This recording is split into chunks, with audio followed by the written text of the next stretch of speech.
நேயர்கள் அனைவரையும் ஜெயா ப்ளஸ் தொலைக்காட்சியினுடைய ஏனென்ற கேள்வி விவாத நிகழ்ச்சிக்காக நான் உங்கள் அனைவரையும் வரவேற்பதில் மிக்க மகிழ்ச்சி அடைகிறேன்.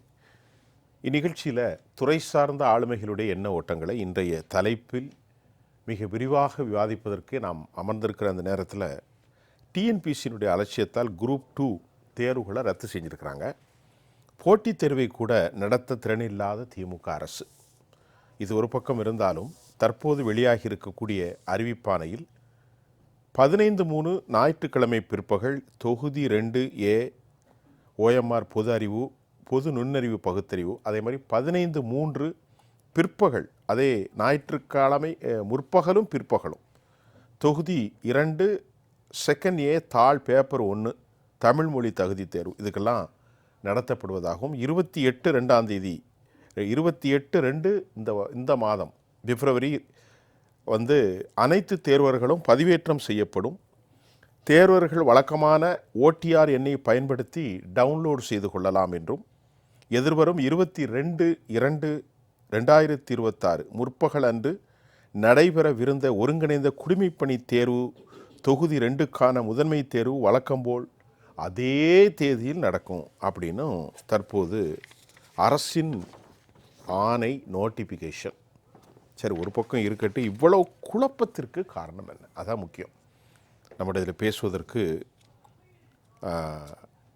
போட்டி தேர்வாளர் சங்கம் அதனுடைய தலைவர் தோழர் பாஷா அவர்கள் என்னோடு இணைகிறார். ஐயா அவர்களை வரவேற்போம். சார் வாங்க. மிகச்சிறந்த கல்வியாளராகவும் மாணவர்களுடைய மனநிலையை நன்குணர்ந்த கல்வியாளர் திரு மாறன் அவர்கள். ஐயா வாங்க. வணக்கம். பொது உடைமை ஆர்வலர் பத்திரிகையாளர் திரு ராமன். வணக்கம். அதே போன்ற கல்வியாளர் எழுத்தாளர் பொது ஊடக ஆர்வலர் திரு பாஸ்கர் கிருஷ்ணன். வணக்கம். திரு பாஷா சார், உங்கள்கிட்டருந்து நான் ஆரம்பிக்கலாம். ஏன்னா நீங்கள் போட்டித் தேர்வாளர் சங்கத்தினுடைய பிரசிடென்ட். என்ன சார் இவ்வளவு குழப்பத்துக்கு காரணம்?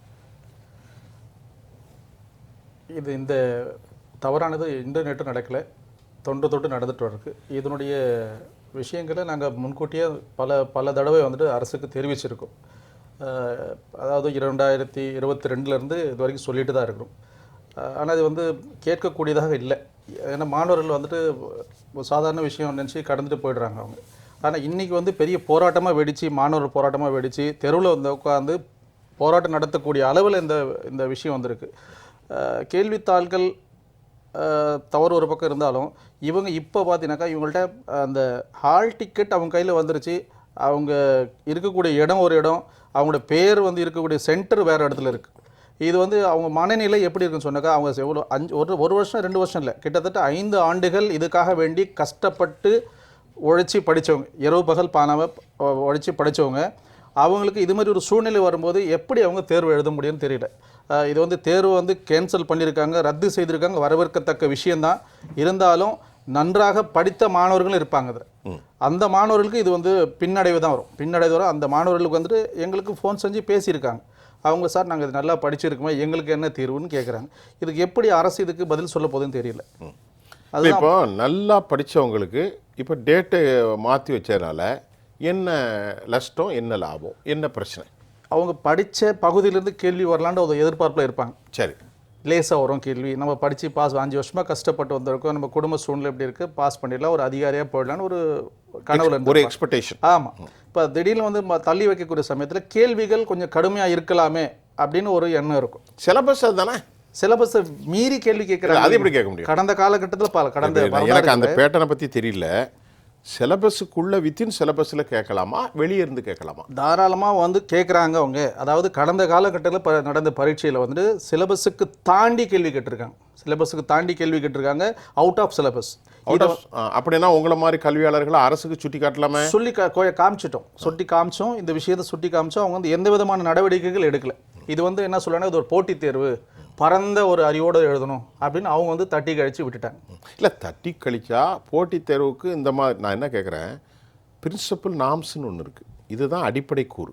அந்த கூறில் ஒரு பிள்ளைகளை ஒரு 4 புத்தகம் கொடுத்து ஃபிசிக்ஸ் படிங்க, நம்ம அப்படி தான் எழுதியிருக்கோம். பயாலஜி, கெமிஸ்ட்ரி, ஜுவாலஜி எல்லாமே பண்ணியிருக்கோம். ஆன்சிலரி இது, மெயின் இதுன்னெலாம். அப்போ அதுக்குள்ளே தான் வரும். நீங்கள் ஃபிசிக்ஸ் அதை விட்டு போட்டு உலகத்தில் சம்மந்தம் இல்லாத கேள்வி கேட்டால் குழப்பமாயிரும். இது அந்த மாதிரியா? அதுதான் சொல்ல வரேன். அதாவது அவங்களுடைய சிலபஸ் வந்து 6 to 10ன்னு சொல்கிறாங்க. உதாரணத்துக்கு 6லேருந்து 10 6லேருந்து 10க்குன்னு சொல்கிறாங்க. குரூப் 4 எக்ஸாமுக்கு வந்து அடிப்படையாக சொல்கிறாங்க. சரி. ஆனால் அவங்களுடைய கேட்கக்கூடிய கேள்விகள், அதாவது தமிழ், உதாரணத்துக்கு தமிழ் வந்து கடல் மாதிரி. அவங்க கொடுத்த சிலபஸ் வந்து 6 to 10ல் இருக்கிறது மட்டும் படிங்க அப்படியே டிஎன்பிசியோட வெப்சைட்லேயே இருக்குது. அதை தவிர்த்து ஒரு டிகிரி, அதாவது எம்ஏ தமிழ் படித்த ஒரு சிறந்த ஒரு ஆசிரியர் கொண்டு வந்து எழுத வச்சா கூட எழுத முடியாது. அப்படி கஷ்டமான கேள்வி கடந்த காலகட்டத்தில் கேட்டிருக்காங்க. இதுக்கு சாட்சிகள் இருக்கு. அவுட் ஆஃப் சிலபஸ் அதான் கேட்குறேன். அது மாதிரி அவுட் ஆஃப் சிலபஸ் அதான் கேள்வி. இப்படி இருக்கக்கூடிய சமயத்தில் மாணவர்கள் எப்படி அவங்க வந்து வருங்காலத்தில் இந்த எக்ஸாமை தள்ளி போட்டுருக்காங்க, நான் எழுதலாம், லேசாக எழுதலாம், எப்படி அவங்க மனநிலையை வரும்? அதுதான் எங்களுக்கு வந்து வைக்கக்கூடிய மிகப்பெரிய ஒரு கேள்வியாக இருக்கு. சரி, இப்போ சேஞ்ச் பண்ணியிருக்காங்க. ஆனால் இப்போவும் அவுட் ஆஃப் சிலபஸ் கேட்கலாம், நாளைக்கு டேட்டு சேஞ்ச் பண்ணதுக்கும் அவுட் ஆஃப் சிலபஸும் கேட்கலாம். இப்போ நாளைக்கு அந்த குறிப்பிட்ட நேரத்தில் இப்போ குளறுபடி ஆயிட்டு, அப்பவும் அவுட் ஆஃப் சிலபஸ் இருக்கலாம், நாளைக்கும் கேட்டிருக்கலாம். அப்போ என்ன டிஃபரெண்ட்? அந்த மாணவருடைய மனநிலை இருக்குங்களா, இது வந்து லேசாக இருந்திருக்கலாம், ஒரு அசம்ஷன் தான் இருந்திருக்கலாம். இப்போ வந்து கேட்டது லேசாக இருந்திருக்கலாம், ஒரு அசம்ஷன் தான், அப்படிதான். மற்றபடி இப்போ அடுத்தது வர்றது வந்து கடினமாக இருக்கலாம், அப்படி ஒரு அசம்ஷன் தான். கடினமாக இருக்குன்னா உளவியல் ரீதியாக இவ்வளோ குழப்பம் வந்ததுனால ரிட்டாலியேஷனா அல்லது என்ன? நீங்கள் கேட்குறதுக்கு 2 பதில் இருக்குது. ஒன்று, பழிவாங்கும் நடவடிக்கை நடந்து விட்டா, இல்லைன்னா நாங்கள் ரொம்ப ஸ்ட்ரிக்டாக வாங்கணும் அப்படின்ற மாதிரி இருக்குமா? அதை உளவியல் ரீதியாக கஷ்டமாக இருக்குன்னு ஏன் திங்க் பண்ணணும்? எப்படி, எதனால், என்ன ஆதாரம் இருக்குது? டிஎன்பிஎஸ்சியை பொறுத்த வரைக்கும் அந்த தேர்வை எப்படியாச்சும் நடத்தி முடிச்சிடணும். மாணவர் பற்றி கவலை இல்லாமல் சரி எப்படியாச்சும் நடத்தி முடித்து கணக்கு காமிச்சிடும், அரசுக்கு வந்து கணக்கு காமிச்சிடும். இதுதான் அவங்களுடைய போக்கா. இன்னைக்கு வரைக்கும் அப்படி தான் நடந்துட்டு இருக்கு. எத்தனையோ தவறுகள், சின்ன விஷயம். அதாவது கடந்த ஒரு குரூப் 4 எக்ஸாம் நடந்துச்சு. குரூப் 4 எக்ஸாமில் கிட்டத்தட்ட 17 கேள்விகள் தவறாக இருந்துச்சு. 17 கேள்வி தவறாக இருந்துச்சு. அந்த தவறை நாங்கள் சுட்டி காட்டினதுக்கு தவறுன்னு அவங்கள ஒத்துட்டாங்க. தவறுன்னு, அதாவது ஒரு கேள்விக்கு ஒரு பதில் இருக்கலாம்,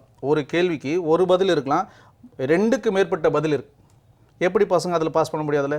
17 கேள்வி தவறுன்னு சொல்லியிருக்கோம். அதை கேட்டாங்க, டிஎன்பிசி கேட்டாங்க, அது எந்த விதமான பதில் இது வரைக்கும் சொல்லலை. அந்த தேர்வோட ரிசல்ட்டும் கொடுத்துட்டாங்க, எல்லாரும் வேலையிலும் ஜாயின் பண்ணிட்டாங்க. இந்த சூழ்நிலை இந்த மாணவர்கள் இதை ஏன் யோசிக்க மாட்டாங்க? அது மாதிரி இருக்கலாம் அப்படின்னு யோசிப்பாங்க இல்லைங்களா?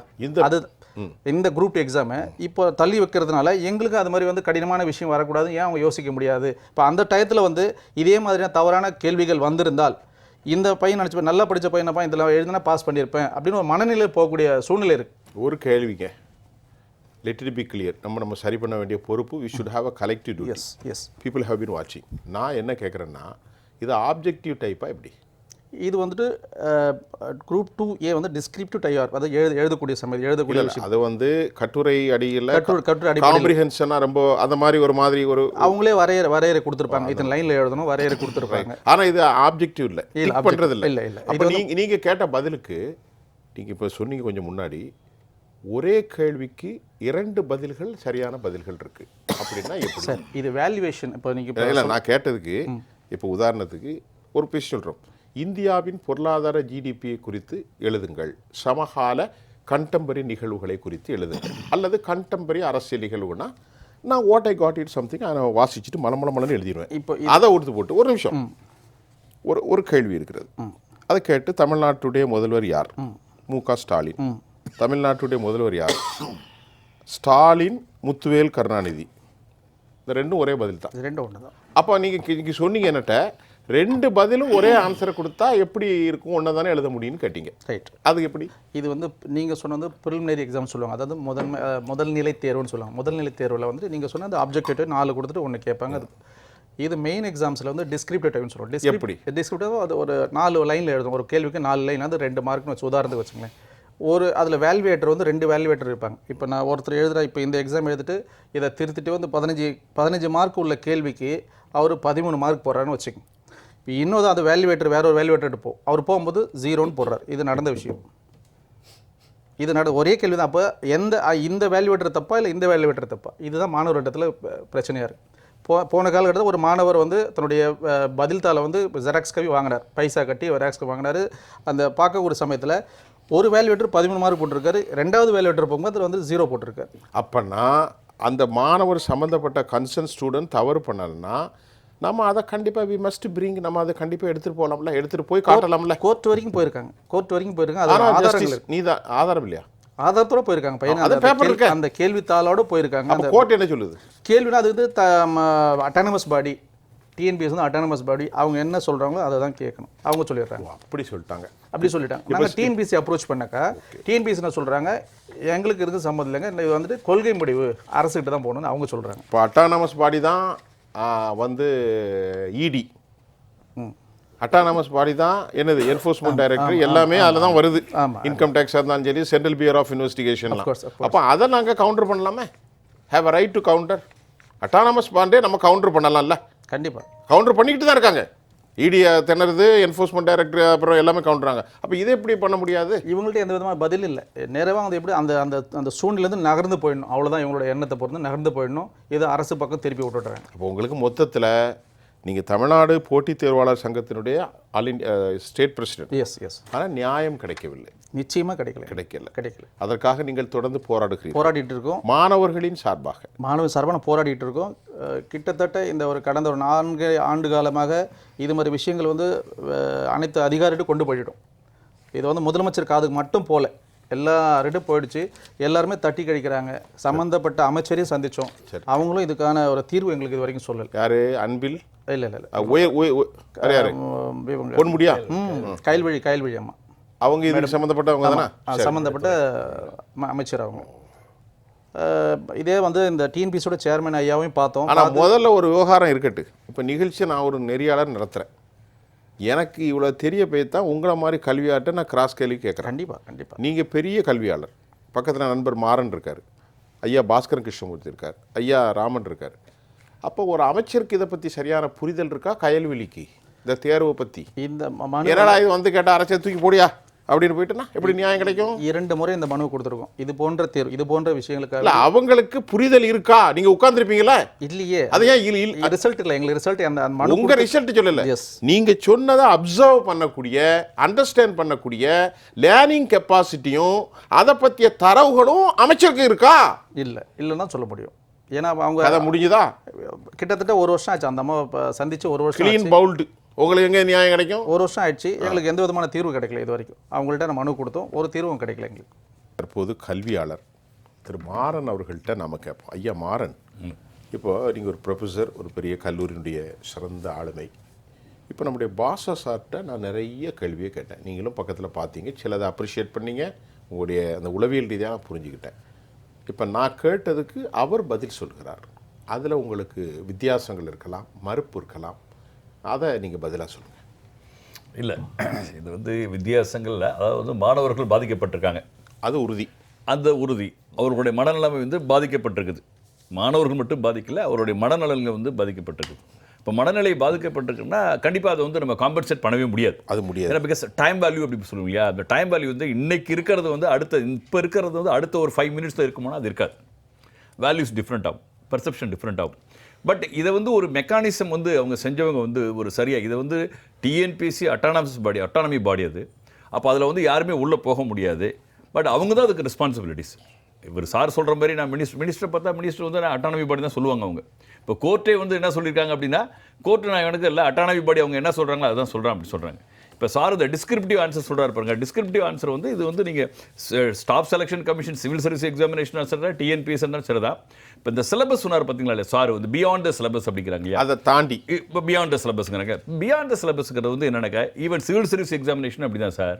நீங்கள் ஐஏஎஸ் ஆஃபீஸர், ஐபிஎஸ் ஆஃபீஸர் அப்படின்னா நீங்கள் வந்து 6ஆவதுலேருந்து 8ஆவதுலேருந்து 10ஆவது வரையும் நீங்கள் வந்து சோஷியல் சயின்ஸை படி, சயின்ஸை படி, மேத்ஸ் படி அப்படிம்பாங்க. ஆனால் கேட்குற கொஷின்ஸ் என்ன அப்படின்னா அட்வான்ஸ்டு ரிசர்ச் வரையும் கேட்பாங்க. ஏன்னா இந்த மாணவர்களுடைய மினிமம் குவாலிஃபிகேஷன் என்ன அப்படின்னா ஒரு டிகிரி. அப்போ டிகிரிக்கும் போது அவன் டிகிரி லெவலில் படித்ததை அட்லீஸ்ட் அவங்க கேட்கணும். எனக்கு நீங்கள் வந்து எல்லாமே நான் கொஸ்டின்ஸ் எனக்கு இந்த சிலபஸில் இருக்குது, 5 யூனிட் இருக்குது, 8 யூனிட் இருக்குது, இதுலேயே நான் கொஸ்டின்ஸ் நான் கேட்குறேன் அப்படின்னா 5 லட்சம் பேர் பாஸ் ஆவான், 5 லட்சம் பேர் உள்ளே வருவான். நீங்கள் எப்படி நீங்கள் ஃபில்டர் பண்ண முடியும்?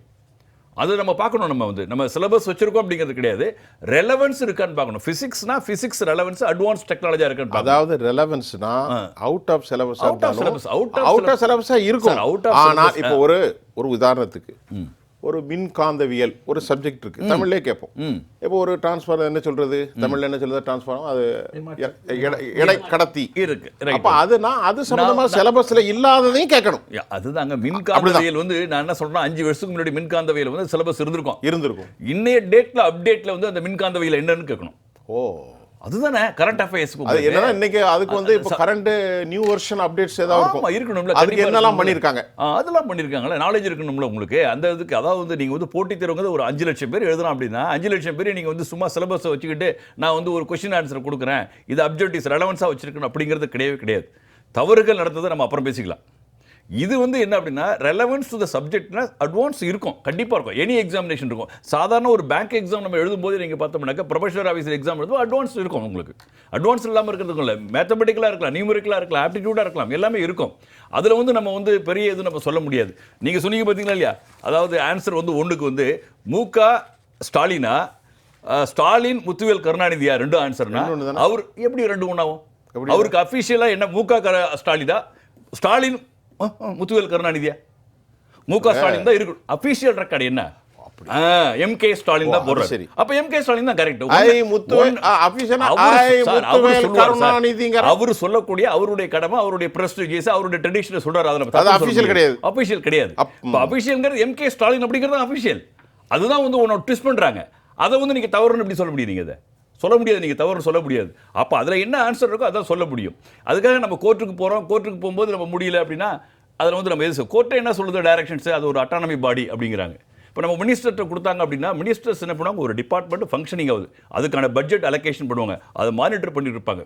இதுக்கு வந்து மினிஸ்டர்ஸ் ரெஸ்பான்சிபிலிட்டி தான். இந்த இஷ்யூஸ் வரும்போது மினிஸ்டர் ஆல்சோ ரெஸ்பான்சிபிலிட்டிஸ். ஆனால் ப்ராப்ளம்னு வரும்போது என்ன பண்ணுவாங்க அப்படின்னா டிஎன்பிஎஸ்சி அட்டானமி பாடி, நாங்கள் உள்ளே வர முடியாது, நாங்கள் எதுவும் உள்ளே கேட்க முடியாது அப்படிம்பாங்க. ஆனால் அவங்க என்ன செஞ்சுருக்கலாம் அப்படின்னா இவங்க ஒரு கிரீவன்ஸ் கொடுக்கும்பொழுது ஒரு டைரெக்டாகவே சிக்னல் கொடுக்கலாம், இது மாதிரிலாம் இஷ்யூஸ் வந்துட்டு இருக்குது, கிரீவன்சஸ் இருக்குது, இதெல்லாம் வந்து ரெக்டிஃபை பண்ணுங்க, ஸ்ட்ரெங்தன் பண்ணுங்க, ஸ்ட்ரீம்லைன் பண்ணுங்க, ஏன்னா மாணவர்கள் பாதிக்கப்படக்கூடாது அப்படின்னு அவன் செய்யணும். அதை வந்து அவங்க செய்ய தவறுனாங்களா என்னன்னு எனக்கு தெரியல. ஏன்னா ஐயா சொல்கிறத வச்சு தான் நம்ம சொல்ல வேண்டியதாக இருக்குது. இன்னொன்று சொல்ல போனோம் அப்படின்னா இந்த ப்ராப்ளமே வந்து 2 சென்டர் தான் இஷ்யூஸ். அந்த 2 ப்ராப்ளம் சென்டர் இஷ்யூஸ் வந்து யார் அப்படின்னாக்கா வந்து அதில் வந்து யாரோ ஒருத்தவங்களை நம்பி அதை வந்து அந்த சூப்பர்வைசர்ஸோ இல்லை அதுக்கு அடுத்தவங்களோ வந்து அலாட் பண்ணும்பொழுது அந்த இஷ்யூஸ் நிறைய நடந்திருக்குது. இது வந்து ஒரு அவசர கதியில் நடந்திருக்கலாம். ஏன்னா கவர்மெண்ட் மெக்கானிசம் வந்து இன்றைக்கி வந்து இன்னும் கொஞ்ச நாளில் வந்து அவங்க க்ளோஸ் பண்ண போகிறாங்க, எலெக்ஷன்ஸ் வரலாம், அதுக்குள்ளே வந்து அவங்க டார்கெட் கொடுத்துருக்கலாம், அதுமாரி நடந்திருக்கலாம். வந்து என்னை பொறுத்தவரை வந்து இது வந்து ஒரு இஷ்யூஸ், பெரிய இஷ்யூஸ் தான், இதில் வந்து சொல்ல முடியாது. இதில் நான் என்ன நினைக்கிறேன் அப்படின்னாக்க இன்றைக்கி நம்ம ஒரு எக்ஸாமினேஷன் நடத்தும் பொழுது இன்றைக்கி இருக்கிற பையன் வந்து ஒரு 100 பையன் வந்து ஒரு நல்ல குவாலிஃபைடாக இருப்பான், குவாலிட்டியாக இருப்பான். நீங்கள் அடுத்த ஒரு எக்ஸாம் ஒரு நாள் 2 நாள் கழிச்சு ஒரு 3 நாள் கழிச்சு அவன் ஃபெடப் ஆகிடுவான். அவனுடைய ப்ரெசன்ஸு, அவனுடைய பர்ஃபார்மன்ஸு, அவனுடைய இன்டெலிஜென்ஸ் எல்லாமே வந்து டெலிவரி குறையும். அப்போ டெலிவரி குறையும் போது அவருடைய ஃபியூச்சர் வந்து குறையறதுக்கு வாய்ப்பு இருக்குது. அந்த ஃபியூச்சர் குறையிறது வந்து not only for the individual student. நான் சொல்கிறது எனக்கு ஒரு இண்டிவிஜுவல் ஸ்டூடெண்ட்டுக்காக மட்டும் இல்லை.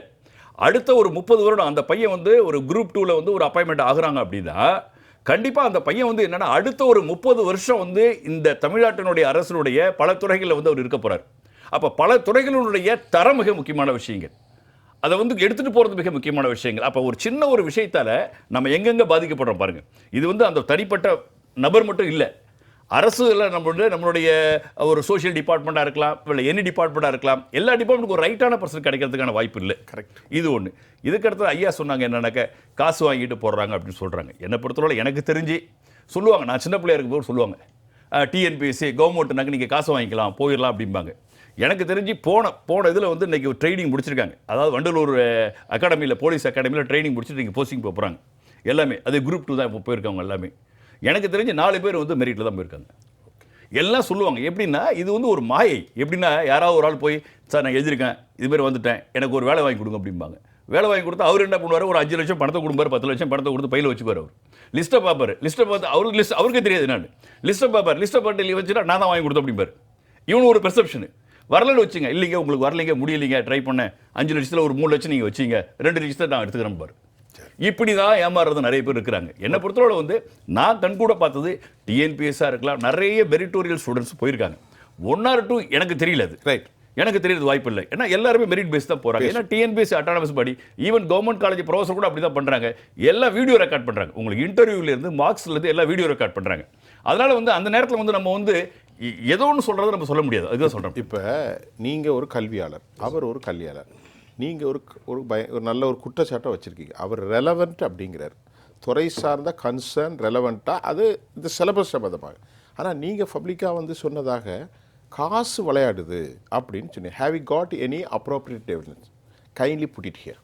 சார், கடந்த காலகட்டத்தில் நீங்கள் பார்த்துருக்கலாம். அதாவது ஒரு ஆடு மேய்ச்சிருந்த ஆள், எல்லாருக்கும் இந்த நியூஸ் தெரியும். எல்லாருக்கும் ஆடு மேய்ச்சிருந்த ஆள் வந்து லேசான முறையில் வந்து ஃபஸ்ட் ரேங்க் வந்துட முடியாது. ஏதோ பாஸ் பண்ணிட்டு வந்துடலாம். அதாவது ஸ்டேட் ஃபஸ்ட் ரேங்க் எடுக்கிறார். State first rank. அவர் வந்து பேட்டி எடுக்கிறாங்க. முடிச்சிடுறேன். பேட்டி எடுக்கும்போது அவர் என்ன பதில் சொல்கிறாருனாக்கா, நான் கனவு கண்டேன், டிஎன்பிசி ப்ரிப்பேர் பண்ணுறேன். டிஎன்பிசியில் ஃபஸ்ட்டு வந்திருக்கார். ஆடு மேய்ச்சால் ஆடு மேய்ச்சவர் வந்து ஃபஸ்ட்டு ரேங்க். அதுக்கப்புறம் வந்து எல்லாரும் இப்போ என்கொயரி பண்ண பிறகு எல்லாருமே அரெஸ்ட் பண்ணி உள்ளே வைக்கிறாங்க. எல்லாமே தவறு நடந்திருக்கு, பைசா கொடுத்து பாஸ் பண்ணி எல்லாம் உள்ளே வச்சு வைக்கிறாங்க. இது அப்போ எந்த விதத்தில் சேர்க்க முடியும்? பெரிய பிரச்சனையாக இருக்குது. பெரிய பிரச்சனை. அந்த விஷயத்தை நாங்கள் வந்து வெளிக்கொண்டு வந்தோம். அது மாணவர் சமுதாயம் மூலமாக வெளிக்கொண்டு வந்தோம். அதுவும் வந்து பைசா கட்டி தான் வந்துறாங்க. இது வந்து ஒரு சென்டர் மட்டும் பல சென்டர். இதே மாதிரி வந்து தென்காசியிலேருந்து விடைத்தாள் வந்துச்சு. டீ கடையில் வச்சு டேம்பர் பண்ணி அதெல்லாம் பண்ணாங்க. இந்த காட்டன் பாக்ஸ்லாம், அதாவது டிஎன்பிசியோட இது, அதை டேம்பர் பண்ணி வெளியெடுத்து பல மால் ப்ராக்டிஸ் பண்ணாங்க. அதை கண்டுபிடிச்சி அதையும் வந்து அரெஸ்ட் பண்ணாங்க. அது ஒன்று.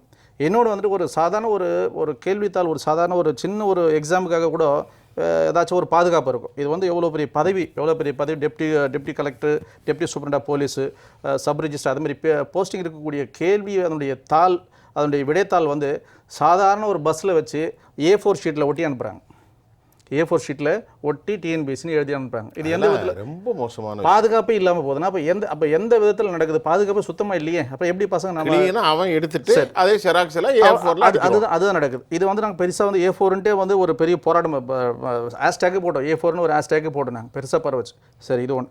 ஐயா சொன்னாங்க இந்த சிலபஸ் வந்து எலாபரேட்டடாக படிக்கணும். அப்புறம் எதுக்கு நீங்கள் வந்து வெப்சைட்டில் வந்து சிலபஸ்னு வைக்கிறீங்க? எடுத்துருங்க, இல்லை சிலபஸ் எடுத்துருங்க, எல்லாருமே படிங்க, யார் ஒன்றும் படிங்க, என்ன படிச்சுட்டு போகலாமே. சரி, சிலபஸ் கொடுத்துருக்கீங்க. ஒரு கேள்வித்தாள் அதை ஃப்ரேம் பண்ணக்கூடிய அந்த நபர்கள் வந்து குவாலிட்டியாக இருக்காங்க பார்த்தா குவாலிட்டி கிடையாது. இப்போ போன பரீட்சையில் வந்துட்டு இந்த டிரான்ஸ்லேஷனுக்கு பரியேறும் பெருமாள், இதுக்கு என்ன டிரான்ஸ்லேஷன் கொடுப்பாங்க? பரியேறும் என்ன கொடுப்பாங்க? காட் ஆஃப் ஹேர் கட்டுன்னு சொல்கிறாங்க. அந்த கடவுளே வந்து தப்பா. பரியேறும் பெருமாள் எனக்கே புரியலையே. பரியேறும் பெருமாள்ன்றது புக்கில் வந்து புத்தகத்தில் இருக்கு. ஹேர் கட்டா? காட் ஆஃப் ஹேர் கட் அப்படின்னு சொல்லிட்டு பெரிய பிரச்சனையாச்சு. நமக்கு தெரிஞ்ச ஆங்கிலமும் மறந்து போயிடும் போல. அதுதான் சொல்ல வரேன். அது குவாலிட்டியான மாறன் சார் அவர்கிட்ட கேட்போம், பாஸ்கரன் சார்ட்ட கேட்போம். அந்த அளவுக்கு வந்து ஒரு குவாலிட்டியான ஒரு வந்து ஃப்ரேம் பண்ணக்கூடியவங்க இல்லை அதில். சரி, அது ஒன்று. ரெண்டாவது வந்து ஐயா வந்து சொன்னாங்க, இந்த எக்ஸாம் மால் ப்ராக்டிஸ் வந்து இந்த எலெக்ஷன் டைமில் இதில் நடந்திருக்கலாம், 1-2 நடந்திருக்கலாம் சொல்கிறாங்க. இது ஒரு பக்கம் இருந்தாலும் 2022 அதாவது கேள்வித்தாள் இருக்குல்ல, கேள்வித்தாள் வந்து எல்லாருடைய ஃபோட்டோ வந்து ஒட்டி உங்களுடைய அந்த ரெஜிஸ்ட்ரேஷன் நம்பரில் ஒட்டி வரும். உதாரணத்துக்கு என்னோட ஃபோட்டோ இருக்கும், நம்பர் வந்து ஐயா வந்து தேர்வலாக இருந்தாங்க, ஐயாவோட நம்பர் அதில் இருக்கு. எல்லாமே குழப்படிலும். அது என்ன சொல்ல முடியாது? என்ன மால் ப்ராக்டிஸ் சொல்ல முடியாது? அது என்ன தவிர ஆட்சி வந்து சொன்னா இது விளங்காத துறையாக தெரியுது. இதை தான் நாங்கள் சொல்கிறோம், பேசாமல் டிஎன்பிசி கலைச்சிடுங்கன்றோம். கலைச்சிட்டு நீங்கள் வேறு எதாவது பண்ணி போகலாமே. கொஞ்சம் இருங்க பாஸ்கரன் சார். சரி, இவர் சொல்கிற பார்த்தா பஸ்ஸில் நோட்டீஸில் ஒட்டி விட்றான் தமிழ்நாடு. அது போகிற வழியில் எடுத்து பிரித்து வேறு பேப்பரை வச்சு விட்ருவான். அப்புறம் படியேறும் பேருனா காட் ஹேர் கட்டுங்கிறார். ஒரே குழப்பமாக இருக்குண்ணா இது. சார், இது என்ன விளையாட்டா? வாழ்க்கை பிரச்சனை சார். 5 வருஷம் சார், பிள்ளைங்க 5 வருஷம் வந்து சில பிள்ளைகள் தற்கொலை பண்ணி சும்மா ஒன்றும் கிடையாது. இது வரைக்கும் கடந்த 4.5 ஆண்டுகளில் 18 பேரும் தற்கொலை பண்ணியிருக்காங்க. சொல்லுங்க, 18 பேர் தற்கொலை பண்ணியிருக்காங்க. என்ன சார் அரசு என்ன நடவடிக்கை? முதல்ல சகோதரர் பாஷா அவர்கள் இந்த போட்டித் தேர்வுகளுக்காக தொடர்ந்து குரல் கொடுத்து வருகிறார். ஒரு தன்னலமற்று பணிபுரிந்து வருகிறார். அவர்களுக்கு என்னுடைய வாழ்த்துகள், பாராட்டுகள். Very good. இப்போது சில விஷயங்கள் நம்ம தெளிவுபடுத்திடலாம். அந்த ஒரு விடைத்தாளில் 2 மதிப்பீட்டாளர்கள், 2 வேல்யூவர்ஸு, ஒருத்தர் 13 போட்டிருக்கார், ஒருத்தர் 0 போட்டிருக்காருன்னா என்னுடைய புரிதல் என்ன அப்படின்னா 13 போட்டவர் தான் முதல்ல போட்டவர். 2வது மதிப்பீட்டாளர்கிட்ட போகும்போது இதை விட கூடுதலாகவோ குறைவாகவோ நீங்கள் ஏதேனும் போடுங்கள் அப்படிங்கும்போது அந்த 13 அவர் ஏற்றுக்கிறாருன்னு அர்த்தம். அந்த 0க்கு என்ன அர்த்தமாக என்னோட புரிதல் என்ன அப்படின்னா, அவர் தனியாக போடுறதில்ல, பார்த்து விட்டு அது திரும்ப ரீவேல்யூவேஷன் போகும்போது ஆமாம் இது சரியாக தான் இருக்குது, இதில் ப்ளஸ்ஸோ மைனஸோ எதுவோ இல்லை அப்படின்னு சொல்கிறதுக்காக அது போட்டிருப்பார். என்னுடைய புரிதல் அப்படி தான். தனியாக வந்து போடுறதில்ல. 2வது ரீவேல்யூவேஷன் போகும்போது அதை நான் அப்படியே ஏற்றுக்கொள்கிறேன். அப்படி தான் நான் புரிஞ்சுக்கிறேன். அதனால் ஹைகோர்ட் அதை எடுத்துக்கல. உயர்நீதிமன்றம் ஏன் அந்த கேள்வியை எடுத்துக்கொள்ளவில்லை என்றால் அவர்களும் அப்படி ஒரு புரிதல் இருந்திருக்கும், தரப்பட்டிருக்கும் நான் நம்புகிறேன். சரிங்களா? நான் வந்து அதிகாரப்பூர்வமாக சொல்லலை, என்னுடைய புரிதல் அப்படி தான். இதை விட ப்ளஸ் ஆர் மைனஸ் என்ன இருக்கும் பார்க்குறப்போது இல்லை அதை நான் ஏற்றுக்கிறேன் அப்படி இருக்கும். அப்படி இல்லைன்னா இன்னொரு விதி என்ன இருக்கும் அப்படின்னா 2 மதிப்பீட்டாளர் போகும்போது யார் அதிகமாக கொடுத்துருக்கிறார்களோ அதை நான் எடுத்துக்கொள்கிறேன் அப்படி ஒரு விதி இருந்து வச்சுங்களேன். அப்போ அவர் மதிப்பெண் தராமல் போயிருக்கலாம் அப்படிங்கிறது இது என்னுடைய புரிதல். இது அப்படி தான் இருக்காங்கிறது தெரியாது, அதிகாரப்பூர்வமாக அது ஒரு புரிதல். அப்புறம் இரண்டாவது நீங்கள் வந்து அமைச்சரை பற்றி கேட்டீங்க. பொதுவாக இது மாதிரி பப்ளிக் சர்வீஸ் கமிஷன் விஷயங்கள்லாம் பொதுவாக அமைச்சர் மட்டத்துக்கு போகிறது இல்லை. அவர் வந்து அந்த ஆணையத்தில் தான் பண்ணுவாங்க. ஏன்னா இட்ஸ் அ கான்ஸ்டிடியூஷனல் அத்தாரிட்டி. அது வந்து ஒரு கான்ஸ்டிடியூஷனல் பாடி. கான்ஸ்டியூஷன் ஆஃப் இந்தியாவிலே சொல்லுது பப்ளிக் சர்வீஸ் கமிஷன் பற்றி. அது வந்து சென்ட்ரல் சர்வீஸாக இருந்தால் யூனியன் பப்ளிக் சர்வீஸ் கமிஷனும், ஸ்டேட்டாக இருந்தால் ஸ்டேட் பப்ளிக் சர்வீஸ் கமிஷனும் தான் அந்த ரெக்ரூட்மெண்ட் பண்ணணும்னு சொல்லிட்டு கொடுத்துருக்காங்க. அது மூலம் தான் வருகிறது. அதில் கேள்வியிலையோ விடைத்தாளிலையோ அல்லது தேர்வு முடிவுகளிலையோ அநேகமாக எந்த ஒரு அமைச்சரும் நேரடியாகவோ மறைமுகமாகவோ ஈடுபடுவது இல்லை. என்னை பொறுத்தவரை அப்படி தான் நிலைப்பாடு, அப்படி தான். அது அப்புறம் என்ன நடக்குதுங்கிறது எனக்கு தெரியாது, அது தெரியாதுக்கு எனக்கு வாய்ப்பே இல்லை. அதனால் பொதுவாக இதிலெல்லாம் அவர்கள் வந்து அதில் தலையிட மாட்டாங்க. நீங்கள் சொல்கிற மாதிரி தான் அமைச்சருக்கு அதில் புரிதல் இருக்கிறதா இல்லையாங்கிற கேள்வி கூட அதில் வராது. ஏன் அப்படின்னா அமைச்சரவர் அப்படிங்கிறது எல்லா அமைச்சரவைக்கும் இருக்கக்கூடிய கூட்டு பொறுப்பில் அவரும் இருக்கிறார். அவருக்கு இந்த துறை தரப்பட்டிருக்கிறது அப்படின்னா மற்ற துறைகளைப் போல இல்லை இது. ஏன்னா இது வந்து கான்ஸ்டிடியூஷனல் அத்தாரிட்டி, அவங்களே எல்லாம் பண்ணிப்பாங்க. அவர்களுக்கான நிதி ஒதுக்கீடு தொடர்பான விஷயங்கள் இருக்கிற போது அவங்க கையெழுத்து போட்டு அனுப்புவாங்க. அதுக்கு மேலே பெரும்பாலும் அவர்கள் தலையிடுவது இல்லை அப்படிங்கிறத நிஜம். அது வணக்கத்துரிய மாறன் சார் கூட அதை தெளிவுபடுத்தினாங்க. அப்படி தான் எனக்கு தோணுது. 2 அப்புறம் 3வது இந்த கேள்வித்தாளில் வந்துருக்கக்கூடிய குளறுபடிகள், அப்புறம் இப்போ நடந்துக்கக்கூடிய நடைமுறை சிக்கல். இதை விட ரொம்பவும் சீரியஸாக ஒரு நடைமுறை சிக்கல் ஒன்று வந்தது, ஒரு குளறுபடி நடந்தது. 2022 பிப்ரவரி மாதம் குரூப் 2 மெயின் எக்ஸாம் நடக்கிற போது விடைத்தாள்கள் மாற்றி மாற்றி மாற்றி தரப்பட்டன. யார் எழுதணுமோ அவருக்கு வேற ஒருத்தரோட விடைத்தாள் வந்துடுச்சு.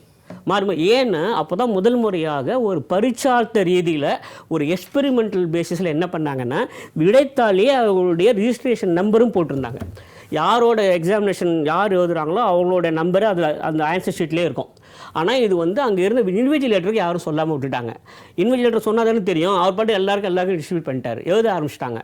அப்புறம் தான் தெரிஞ்சது அந்தந்த ரிஜிஸ்ட்ரேஷன் நம்பர் யாருக்கோ அவங்க தான் கொடுக்கணும்னு சொல்லிட்டு எல்லாத்தையும் வாங்கிட்டு ரீடிஸ்ட்ரிபியூட் பண்ணாங்க. இதை தொடர்ந்து நான் ஒரு 3-4 கட்டுரைகள் எழுதினேன், முன்னணி 4 இதுகளில் எழுதினேன். ஏன்னா அது does it not lead to any impersonation மாதிரி ஆகிடாதா, என்னோட பதிலாக வேறு யாரோ கொடுத்துருக்காங்க, அது எப்படி செல்லுபடியாகும், அதனால் அந்த தேர்வை ரத்து செய்ய வேண்டும் என்று சொல்லியிருந்தோம்.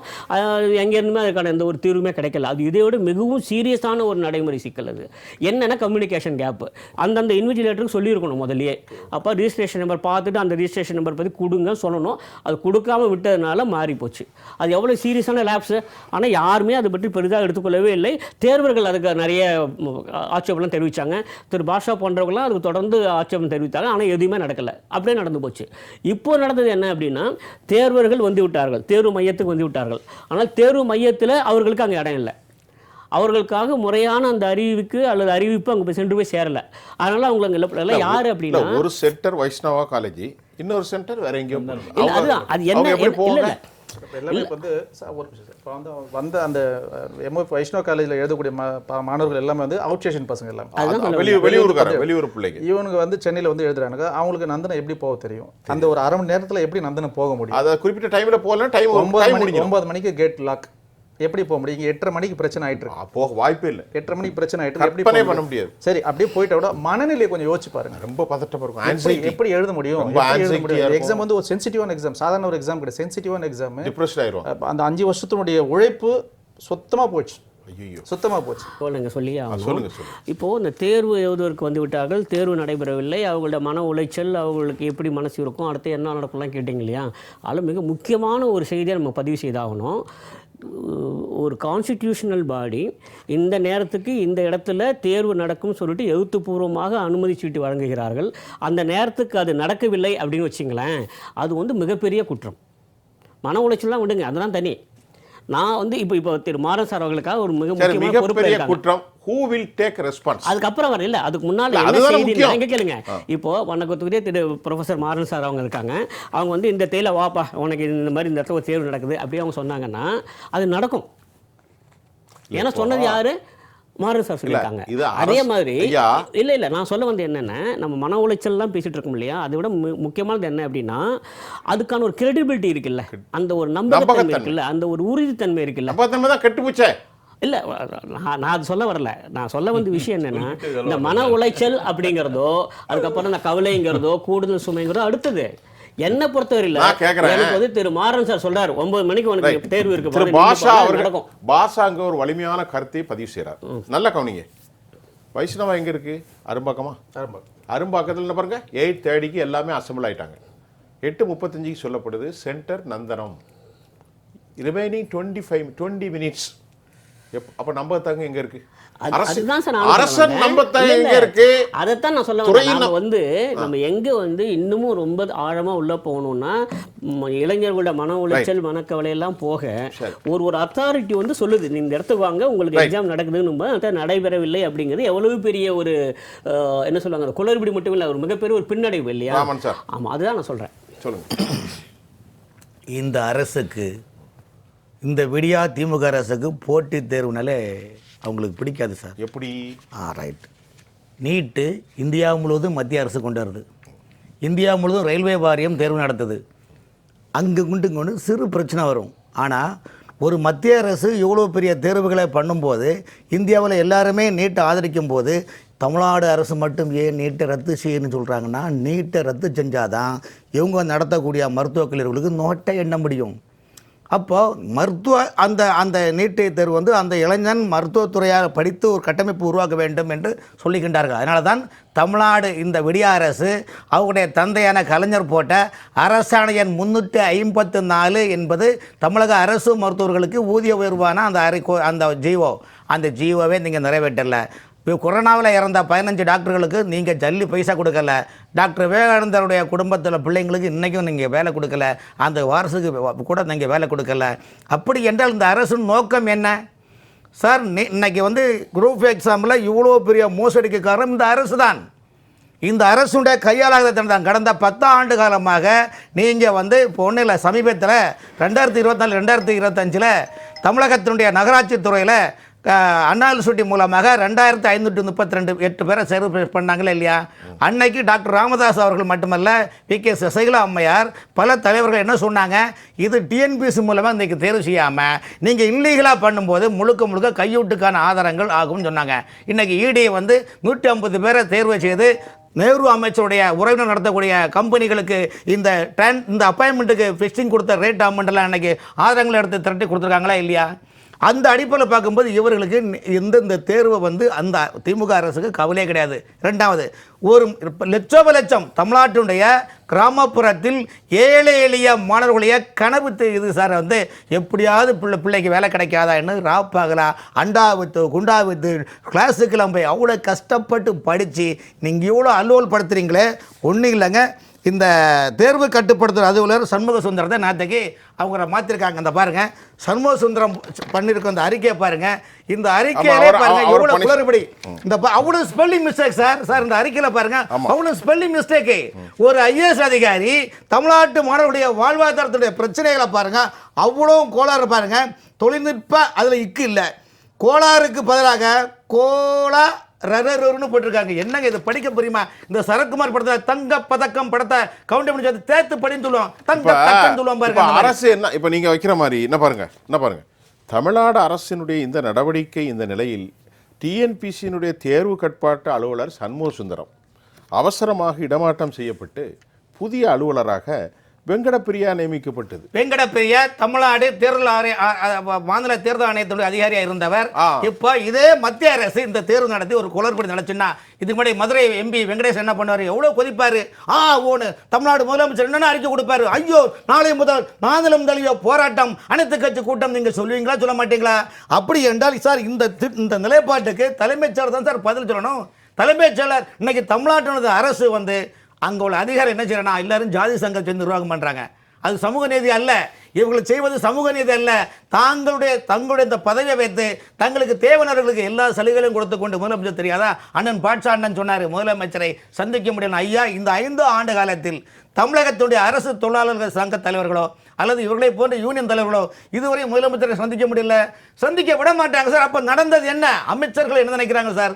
முழுக்க இந்த ஆட்சியில் அமைச்சர்கள் என்ன பண்ணுறாங்கன்னா, பிஏக்கள் அண்ணன் தம்பி மாமன் மச்சானை வச்சு அந்த துறையில் பந்திப்பை மாதிரி டிரான்ஸ்ஃபர்கள்லேருந்து அப்போ உள்ள இல்லீகல் கலெக்ஷன் கலெக்ஷன் பண்ணி பாக்கெட்ல போட்டு போறாங்களே தவிர நாடும் நாட்டு மக்களும் எக்கேடு கெட்டு போன பிஎஸ் வீரப்பா வசனம் போல தான் இந்த ஆட்சி செயல்படுகிறது என்பது மக்களுக்கு ஜல்லி பைசா கிடையாது. ஏன்னா அண்ணன் பாட்ஷா வந்து யூனியன் தலைவர் எவ்வளவு இதுல உள்வாங்கியிருப்பார் நினைக்கிறேன் சார். அமைச்சர்களும் மதிக்கல சார், துறை சார்ந்த அமைச்சர்கள் இந்த யூனியன் தலைவர்களையோ அவர்கள் நம்மளை எல்லாம் ஒரு மனுஷனாவே நினைக்கிற கிடையாது.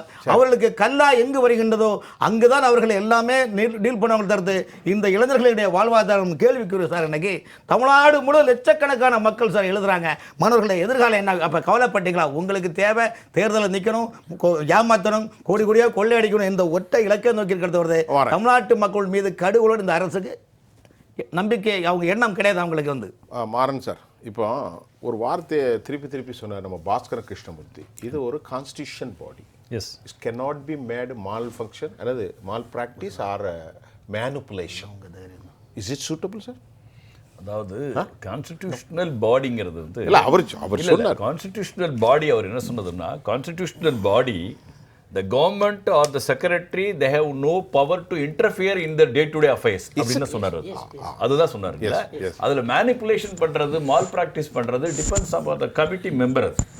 அது நான் சொல்ல முடியாது. அதுல இதுல பொலிட்டிக்கல் இன்ஃப்ளூயன்ஸ் இருக்கிறது எனக்கு தெரியாது. ஆனா எனக்கு தெரியாது. நான் என்னுடைய அப்சர்வேஷன் நான் பார்த்ததுங்க, எனக்கு டிஎன்பிஎஸ்சியில் ஸ்டூடெண்ட்ஸ் போறாங்க, எனக்கு தெரிஞ்சு நல்ல மெரிட்டோரியல் ஸ்டூடெண்ட்ஸ் போயிருக்காங்க. அப்படின்னாக்க அவங்க சொல்லுவாங்களே, தெரியுமில்ல நமக்கு என்னன்னு தெரிஞ்சிருக்கோம்ல. எனக்கு தெரிஞ்சு இன்றைக்கி வந்து ஒரு என்ன சொல்கிறது, செல் டேக்ஸில் போயிருக்காங்க இதுக்கு. அதேமாதிரி இன்னொரு வந்து குரூப் போயிருக்காங்க. எனக்கு தெரிஞ்சு இன்றைக்கி உள்ள எனக்கு தெரிஞ்சு நான் சொல்கிறது டிஎன்பிஎஸ்சியில் ஃபஸ்ட் குரூப் முடிச்சுட்டு இன்றைக்கி எல்லாம் சூப்பரண்டன்ட் ஆஃப் போலீஸாக இருக்கிறாங்க. அதிலிருந்து எனக்கு வந்து ஒரு 15 பேர் எனக்கு தெரியும். அன்றைக்கும் வந்து மெரிட்டோரியல் தான் போயிருக்காங்க. என்ன அதாவது 1 or 2 கேசஸில் வந்து இன்ஃப்ளூயன்ஸில் போனாங்களான்னு அது சொல்லிவாங்க. அதான் நான் சொன்ன பார்த்தீங்களா இல்லையா, நான் ஒரு 50 லட்சம் கொடுத்துட்டேன்னு வச்சுக்கினா நீங்கள் வாங்கி வச்சுக்கிட்டு, இல்லை நானே வாங்கி வச்சுக்கிட்டு என்ன பண்ணுவோன்னாக்க பார்ப்பேன். நான் தான் போய் பார்ப்பேன். அப்புறம் டிஎன்பிஎஸ்சியில் போய் பார்க்குறதோ மற்ற இதில் கவர்மெண்ட் கேஸில் பார்த்து உன் நேம் வந்துருச்சுன்னா தம்பி நான் தான் உனக்கு வாங்கி கொடுத்தேன் அப்படின்ட்டு போடுவாங்க. அந்தமாரி நமக்கு வந்து விஷயம் தெரியாமல் பணத்தை கொடுத்துட்டு இதெல்லாம் பண்ணிகிட்டு இருக்கிறத நிறைய காலங்கள் இருந்துச்சு. இது வந்து எல்லா ஆட்சியிலும் இருந்துகிட்டு இருந்துச்சு. இப்போ வந்து ரொம்ப ஸ்ட்ரிக்டாக தான் பண்ணுறாங்க. இப்போன்னு இல்லை, எப்பொழுதுமே அந்த ப்ரீவியஸ் கவர்மெண்ட்டாக இருக்கலாம், இந்த கவர்மெண்ட்டாக இருக்கலாம், 1 or 2 கேசஸ் விட இன்ஃப்ளூயன்ஸ் கேஸ் இதாக பண்ணியிருக்கலாமா ஒழிஞ்சு எல்லாரும் அதுக்கான சாத்தியக்கூறு இல்லை. மெரிட் பேஸ் தான் பண்ணிருக்காங்க அவங்க. அதுல எந்த தப்புமே இல்லை. இப்போ நம்ம இப்போ பேசுறது பூசணிக்காயை சோத்துல மறைக்க முடியுமாங்கிற கதை சார். பூசணிக்காயை சோத்துல மறைக்கிறது மாறன் நண்பர் மாறன்ட்ட இப்போ என்ன கேட்குறேன், இப்போ இவ்வளவு பெரிய தவறுக்கு யார் பொறுப்பேற்கிறது? வெங்கடபிரியாவை போட்டாங்க, சண்முகசுந்தரத்தை போட்டாங்க. இப்போ நீங்களே பேசுறது உளவியல் ரீதியாக பாதிப்பு, இல்ல தற்கொலைகள் இல்ல. இப்போ நீங்க பேசுனதுக்கே நான் பதிலுக்கு நான் வந்துடுறேன் உங்கள்கிட்ட. இன்னைக்கு டிஎன்பிஎஸ்சி வந்து ஒரு கான்ஸ்டிடியூஷனல் பாடி, ஒரு அட்டானமி பாடி. உங்களுக்கு அட் த சேம் டைம்ஸ் நான் சொன்ன பார்த்தீங்களா, அரசும் வந்து முக்கியமான ஒரு விஷயங்கள், அவங்களுக்கும் ஒரு ரெஸ்பான்சிபிலிட்டி இருக்குது. அப்போ இந்த இஷ்யூஸ் வந்ததால தான் அந்த செக்ரட்டரி என்ன பண்ணுறாங்கன்னா, கண்ட்ரோலர் ஆஃப் எக்ஸாமினேஷன் என்ன பண்ணுறாங்கன்னா மாற்றுறாங்க. மாற்றிட்டு இன்னொரு ஐஏஎஸ் ஆஃபீஸரை போடுறாங்க. அப்போ அந்த கவர்மெண்ட்டுக்கு ரெஸ்பான்சிபிலிட்டி இருக்குல்ல கண்டிப்பாக. அப்போ வந்து அவங்க ஒதுக்கலையே, நடந்துருச்சு, பிரச்சனை நடந்துருச்சு. அந்த பிரச்சனைக்கு வந்து காரணம் என்னன்னு அவங்க சால்வ் பண்ணுறாங்க, சார்ட் அவுட் பண்ணுறாங்க. அப்போ இதனுடைய விஷயம் வந்து யாருன்னா அவர் தான் ரெஸ்பான்சிபிலிட்டிஸ். இதில் வந்து அவர் என்ன சொல்லுவார் அப்படின்னா, நான் தான் ரெஸ்பான்சிபிலிட்டி சொல்லிட்டு நான் பதவி விலகுன்னு சொல்லலை. கவர்மெண்ட் இமீடியட்டாக ஆக்ஷன் எடுத்து அவர் அனுப்பிச்சிட்டு இன்னொரு ஆளை உட்கார வச்சிருக்காங்க. அதுக்கு ஒரு டேட் அனௌன்ஸ் பண்ணியிருக்காங்க. அதுதான் நம்ம சொல்லணும். யாரும் ரெஸ்பான்சிபிலிட்டி இல்லைன்னு சொல்ல முடியாது. அப்போ ரெஸ்பான்சிபிலிட்டி இல்லைன்னா யாருமே இதை பற்றி சொல்லவே இல்லை. அவர் அங்கே தான் உட்காந்துருக்காரு. யார் சொல்கிற விமர்சனத்தையும் யாரும் கேட்கல, அரசும் கேட்கல, டிஎன்பிஎஸ்சியும் கேட்கல அப்படின்னு நம்ம சொல்லணும். ஒழிஞ்சு ஆக்ஷன்ஸ் இமீடியட்டாக இருக்குது அப்படின்னாலே அதில் தவறு நடந்திருக்குன்னு அர்த்தம். தவறு நடந்ததால தான் அவங்க அந்த ஆக்ஷன் எடுக்கிறாங்க, ரெக்டிஃபை பண்ணுறாங்க. அதை நம்ம அப்படி தான் சொல்லலாமே. ஏன்னா நான் வந்து இப்போ எப்படின்னா bureaucrats under control by the elected members. Elected members yes. are legislative assembly yes. or yes. parliament. Yes. But the elected members are representatives of MP or MLA and the 4 portfolios should have a collective responsibility. Yes. இப்போ இந்த விஷயத்துல they must அவங்க வந்து confused பண்ணிட்டாங்க தன் அரசினுடைய தோல்வி அப்படின்னு சொல்லலாமா? அரசனுடைய தோல்வின்னு சொல்றதை விட என்னன்னாக்க நடந்ததுக்கு ரெக்டிஃபை பண்ணாங்கன்னு சொல்லலாம். கன்ஃபஸ்ட் அவங்க அதுதான் நீங்க சொல்ற பாத்தீங்களா இல்லையா, எம்கே ஸ்டாலினா ஸ்டாலின் முத்துவேல் கருணாநிதி ரெக்டிஃபை பண்ணிருக்காங்க. அது நான் வந்து நான் அப்படிதான் சொல்லுவேன். ஏன்னா நான் வந்து சார்ம இருந்தாக்க நான் சொல்ல முடியும், எப்படி வேணாலும் சொல்லலாம். நான் கல்வியாளராக இருக்கிறேன், ப்ரொஃபஸரா இருக்கிறேன். இருக்கிறத ஜஸ்டிஃபிகேஷன்ஸ் ஃபேரா தான் நம்ம சொல்ல முடியும். அது வந்து அதிகமாக மிக சொல்ல முடியாது. உங்க பேசுறதுக்கு உங்க நண்பர் யாராவது தாராளமாக பேசணும். நான் ஐயா சொன்னதான் அப்படியே நானும் திரும்பி என்டோஸ் பண்ணுறேன். அப்புறம் last நம்மளுடைய நேர்களோட புரிதலுக்காக சொல்லிடுறேன். டிஎன்பிஎஸ்சியில் மொத்தம் 3 பேர் இருக்காங்க. ஒன்று வந்து சேர்மன் உள்ளிட்ட உறுப்பினர்கள், இன்னொன்று செயலாளர் செக்ரட்டரி, இன்னொரு கண்ட்ரோலர் ஆஃப் எக்ஸாமினேஷன். சரிங்களா? இந்த டிஎன்பிஎஸ்சி எடுக்கக்கூடிய கொள்கை முடிவு எதாவது தவறாக இருந்ததுன்னா சேர்மனும் மெம்பர்ஸும் நீங்கள் ரெஸ்பான்சிபிள் பண்ணுவீங்க. நிர்வாகத்தில் ஏதாவது மோசடி மாதிரி இருந்ததுன்னா செயலாளர் பதில் சொல்லுவார். இங்கே நடந்தது நடைமுறை சிக்கல், ஒரு குளறுபடி. அந்த எக்ஸாமினேஷன் நடந்தது ஏதோ குளறுபடி இருக்கிறது. உண்மையிலே அந்த கண்ட்ரோல் ஆஃப் எக்ஸாமினேஷன் வந்து மிகவும் நல்ல நேர்மையான அலுவலர் அப்படி தான் நானும் கேள்விப்பட்டேன். நல்ல மனிதர், சிறந்த மனிதர் தான். அப்போ அதுக்கு பொறுப்பேற்றுக் கொள்ள வேண்டுங்கிறதுக்காக இப்போ கண்ட்ரோல் ஆஃப் எக்ஸாமினேஷன் ஏன் வராங்கன்னா அந்த தேர்வு நடைமுறையில் ஏதோ குளறுபடி, அதனால இவர் வர்றாரு. சரிங்களா? ஆனால் அவர் தான் ஒன்று. அப்புறம் இரண்டாவது திரும்பவும் சொல்கிறேன், இந்த பாடியில் தேர்வு நடத்துவதாகவோ வினாத்தாலேயோ விடைத்தாலேயோ அல்லது தேர்வு முடிவில் வெளியிடுவதிலையோ எனக்கு தெரிந்த வரையில் இத்தனை ஆண்டுகளில் அரசு அதில் தள்ளிடுவதாக எனக்கு செய்தி இல்லை. அந்த மாதிரிலாம் இல்லை, நான் நம்பவும் இல்லை. அப்புறம் மூன்றாவது சிறிய விளக்கம் மட்டும் கொடுத்துட்றேன். அந்த மதிப்பெண்கள் 13-0 சொன்னதில் பொதுவாக என்னென்னா ஒருவர் கொடுத்த மதிப்பெண் இன்னொரு வாலிபருக்கு தெரியக்கூடாது, தெரியாமல் தான் போடுவாங்க இண்டிபெண்டாக. இங்கே என்ன இருந்திருக்கும்னு நினைக்கிறேன்னா அந்த மதிப்பெண்ணை உறுதி செய்வதற்காக இன்னொரு வேல்யூவேஷன் கொடுத்துருக்காங்களா பார்த்தா பொதுவாக 2 வேல்யூவேஷன் கொடுத்து நான் பார்த்ததில்லை, கேள்விப்பட்டது. அதனால தான் அந்த விளக்கம் நான் சொன்னேன். ஒருவேளை 2 இண்டிபெண்டாக போட்டிருந்தாங்கன்னா 0ங்கிறது தப்பு தான். ஆனால் அப்படி இருக்காது எனக்கு தோணுது, தெரியல. சார் உங்களுடைய நிறைவு கருத்து? பெரியவங்களாம் சொன்னாங்க அது வந்து அட்டானமஸ் பாடி யாரும் பண்ணக்கூடாதுன்னு சொன்னாங்க. சரி, அட்டானமஸ் பாடி இன்றைக்கி நடந்திருக்கு. அதாவது எலெக்ஷன் வந்து ஒரு 6 மாதத்தில் நடந்து முடிய போகுது. அதுக்காக வேண்டி அவசரமாக வந்து ஒரு அதிகாரியை யார் மாற்றுறாங்க? சம்மந்தப்பட்ட அரசுலேருந்து மாற்றுறாங்க. அட்டானமஸ் பாடி இப்போ எப்படி திடீர்னு உள்ளே வந்துச்சு? இப்போ அதிகாரி எப்படி உள்ள, அரசியல் எப்படி உள்ளே வந்துச்சு? அரசியல் வரதுக்கு அவசியம் இல்லையே. இதே மாதிரி பிரச்சனைகளை நாங்கள் கடந்த ஆண்டுகளில் சொல்லியிருக்கிறோம். அப்போல்லாம் ஏன் இந்த முடிவு எடுக்கல? அப்போ ஏன் வந்து அந்த அந்த எலெக்ஷன் அந்த சீஃப் எலெக்ஷன் அதிகாரியாக மாற்றலை? அப்போ இந்த பண்ணியிருக்கலாமே. பண்ணி தான் மாணவர்களுக்கு வந்து ஒரு என்ன சொல்ல ஒரு நம்பிக்கை வந்துருக்குல்ல. டிஎன்பிஎஸ்சி பசங்களுக்கு சுத்தமாகவே இல்லை, 0ல் இருக்குது. டிஎன்பிஎஸ்சி எந்த விதமான நம்பிக்கை இல்லை. மேலும் மாணவர்கள் வந்துட்டு இப்போ முதலமைச்சர் வந்து பொதுவாக சொல்கிறேன், முதலமைச்சர் வந்து இப்போ எல்என்டோ வந்து பாதுகாக்கணும், சட்டத்திட்டங்கள் பாதுகாக்கணும், ஒரு போலீஸை வந்து தன்னுடைய பக்கம் எடுத்து வச்சிருக்கார், தன்னுடைய பவரில் வச்சிருக்கார். அது மாதிரி டிஎன்பிஎஸ்சின்றது வந்து சாதாரண விஷயம் கிடையாது. அரசு துறையில் போய் உட்கார போகிறாங்க, பெரிய பெரிய அதிகாரியாக உட்கார போகிறாங்க. ஒரு அரசு கட்டமைப்பை தமிழ்நாட்டில் வந்து கட்டமைப்பை கொண்டு வர போகிறாங்க. அந்த அதிகாரிகளை வந்து இவரோட பார்வையில் ஏன் கொண்டுட்டு வரல? அட்டானமஸ் பாடி ஏன் வைக்கிறீங்க? அதுதான் கேட்குறேன் நாங்கள். அட்டானமஸ் பாடி இல்லாமல் வெளிப்படைத்தன்மை இல்லாமல் இருக்குது. டிஎன்பிஎஸ்சின்றது வெளிப்படைத்தன்மை இல்லாமல் எதுவுமே நோ டிரான்ஸ்பரன்சி. நாங்கள் ஏதாச்சும் ஒரு கேள்வி கேட்டோம்னா இது கேள்வி தப்பாக இருக்குது, இது பண்ணுற தப்புன்னு கேட்கனா வந்து எதுவுமே சொல்ல மாட்டாங்க. எந்த விதமான ஒரு பதில் வர மாட்டேங்குது, ஒரு பதில் வர மாட்டேங்குது. உதாரணத்துக்கு வந்து நாங்கள் என்ன சொன்னாக்கா, டிஎன்பிஎஸ்சி வந்து மற்ற மாநிலங்களை, அதாவது கிட்டத்தட்ட ஒரு 12 மாநிலங்களில் இந்த குரூப் 1 அப்படின்ற ஒரு தேர்வு ஒன்று இருக்குது. அதுக்கான வயது உச்ச வரம்பு வந்து மற்ற மாநிலங்களை 49லேருந்து 52 வரைக்கும் வச்சுருக்காங்க. 52 வரைக்கும் வச்சுருக்காங்க. ராஜஸ்தானில் 52 வயசில் ஒரு பெண்மணி டெப்டி கலெக்டராக இருக்காங்க. மற்ற மாநிலம் இவங்களாம் வந்து சமூக நீதி பின்பற்றாத மாநிலங்கள். ஆனால் நம்ம வந்து சமூக நீதி பேசிகிட்டு இருக்கோம். நம்மளுடைய மாநிலத்தில் வயது உச்சவரம்பு குரூப் 1க்கு வயது உச்சவரம்பு 37+2 தான் இருக்குது. 37+2 தான். அந்த 2 கூட வந்து இந்த கரோனாவுடைய காரணத்துக்கு ஆல்ரெடி 2 வருஷம் எக்ஸ்ட்ரா கொடுத்தாங்க. அது மாணவர் நாங்களாம் போய் சொன்னதுனால அப்போ இருந்த முதலமைச்சர் 2 வருஷம் கொடுத்தாரு. அதுவும் பர்மனெண்ட்டாக கொடுக்கல 2 வருஷம். அதுவும் எப்போ போகும்னு சொல்ல முடியாது. அப்படி பார்த்தாக்க 37 தான் இருக்குது. இதை ஏன் காரணத்தை எடுத்துக்க மாட்டேங்கிறாங்க? இது விஷயமா பல தடவை நாங்கள் வந்து சம்பந்த அமைச்சரையும் பார்த்தோம், போராட்டங்கள் 12 போராட்டங்கள் பண்ணோம், 3 உண்ணாவிரதங்கள் பண்ணோம். ஏன் வந்து முதலமைச்சர் காதில் போய் சேரல? எங்களுக்கு வந்து ஒரு டைம் கொடுத்து எங்களை ஒரு ரெப்ரஸன்டேட்டிவாக கேட்டு என்ன குறைகள் இருக்குது மாணவர் இடத்துல, அதை ஏன் கேட்க மாட்டேங்கிறான்னு ஒன்றும் புரிய மாட்டேங்குது. சரி, நிறைய கருத்தை சொல்லுங்கள் ராமன் சார். பாட்ஷா அவர்கள் இந்த அரங்கத்தில் கரெக்டான தகவல் கொடுத்துருக்காரு. நான் அதை சொல்ல அதில் நிறைய உள்ளே இருக்குது. அவருடைய மனசில் டிஎன்பிஎஸ்சி நடக்கிற அத்தனை குளறுபடியும் அவருக்கு தெரியுது, எனக்கும் தெரியும். ஆனால் களத்தில் அதை சொல்ல விரும்புகிறேன். போட்டி தேர்வாளர் சங்கம் தலைவர் வெளிப்படுத்தினா இது வந்து அதாவது டிஎன்பிஎஸ்சியில் ஒன்றும் ஹரிச்சந்திரன் ஒன்றும் கிடையாதுங்க. 50% ஆக்ட், 50% ஃபேக்ட். பிஸ்கட் மாதிரி 50-50 என்ற நிலைப்பாடு உள்ளது. ஏன்னா கொல்லப்புறம் வழியாக நிறைய பேர் அதில் பாஸ் பண்ணியிருக்காங்க. கடந்த கால வரலாறுலாம் உங்களுக்கு நிறைய அதில் உள்ள மேட்டெல்லாம் நான் வெளியே சொல்ல விரும்பலை. அவ்வளோ மோசமான ஒரு நிலைப்பாடு அந்த துறையில். காரணம் என்றால் இந்த அரசு 10 ஆண்டுகளுக்கு பிறகு வந்திருக்கிற அரசு.